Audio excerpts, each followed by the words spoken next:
మాఫీ golmaal, CM self goal, రైతులకు రుణమాఫీ పూర్తి కాలని చెప్పిన రేవంత్ రెడ్డి ప్రధాని మోడీ విమర్శలకు లేఖ ద్వారా కౌంటర్ ఇవ్వబోయి వాస్తవాలు వెల్లడి. 17,869 కోట్లే మాఫీ చేసినట్టు ఒప్పుకోలు, దేవులపై ఒట్టేసి చేసింది అరకొర మాత్రమే. 31,000 కోట్లు మాఫీ చేసినట్టు 15 ఆగస్టు రోజున సీఎం చెప్పింది తప్పేనని తేట తెల్లమంటూ చూస్తా ఉన్నాం. సో ఇక్కడ విషయం ఏంటి అంటే కేసీఆర్ కానీ, హరీష్ రావు కానీ, కేటీఆర్ కానీ వీళ్ళందరూ కూడా గత 10 సంవత్సరాల కాలంలో ఏనాడు కూడా రుణమాఫీ చేయలేదు. సరే ఆయన ఎంతో కొంత 17,000 కోట్లు రుణమాఫీ చేసి చాలా స్పష్టంగా లెక్కలు కూడా ఉన్నాయి కదా.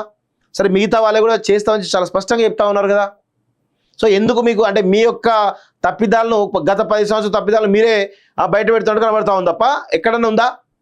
ఏనాడన్నా గత 10 సంవత్సరాలు ఏనాడు రుణమాఫీ చేసిన బతుకులేనవి ఇవి? ఏనాడు కూడా లేదు. ఇప్పుడు వచ్చి మాట్లాడుతూ ఉన్నారు. అసలు మీకు మాట్లాడే రైట్ ఎక్కడిది? ఒకవేళ దాని గురించి మాట్లాడాలంటే ప్రతిపక్ష నాయకులుగా ఉన్నటువంటి వివిధ పార్టీలు ఉన్నటువంటి వాళ్ళు మాట్లాడాలి. బీజేపీలో ఉన్న వాళ్ళు కానీ, సిపిఐలో ఉన్న కానీ మిగతా పార్టీలు మాట్లాడాలి. అసలు మీకు రైట్ ఎక్కడిది? గత 10 సంవత్సరాలు మీరు చేయలేదు, రుణమాఫీ అసలే చేయలేదు మీరు. ఈ ప్రభుత్వం అంతా కొంత చేసింది అంటే దొంగలు ఎవరు ఇక్కడ? మీరనే విషయం చాలా స్పష్టంగా అర్థమవుతుంది కదా. ఇలాంటి పరిస్థితిలో ప్రతి దాన్ని కూడా రెచ్చగొడతారు.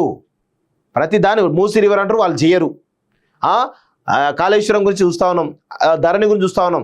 ఇప్పుడు ధరణిలో భూ సమస్యలు ఏవైతున్నాయో దానికి కారణం ఎవరు? లక్షలాది మంది, కొన్ని లక్షల మంది రైతుల ఉసురు తీసుకున్నటువంటి వీళ్ళు మాట్లాడుతున్నారా?